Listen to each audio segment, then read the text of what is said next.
स्वामी समर्थ. मित्रांनो, घराबाहेर चुकूनही ही 3 झाडे लावू नका. या झाडांची सावली सुद्धा आपल्या घरावर पडायला नको. ही झाडे अशुभ मानली जातात. ही झाडे सुख समृद्धीसाठी हानिकारक मानली जातात. ही झाडे ज्या घराच्या समोर असतील त्या घरामध्ये दुःख, अडचणी, संकट, समस्या, गरिबी, दरिद्री असेल. म्हणून ही 3 झाडे तुम्ही तुमच्या घराच्या बाहेर अजिबात लावू नका. आणि लावली असतील तर ती लवकरात लवकर तुमच्या घरापासून दूर करा.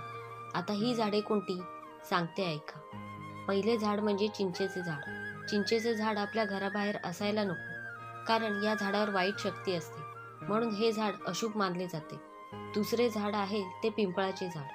पिंपळाचे झाड आरोग्यासाठी हानिकारक असते, अशुभ असते आणि आर्थिक नुकसान करते, म्हणून हे झाड आपल्या घराबाहेर असायला नको. तिसरं झाड म्हणजे काटेरी झाड.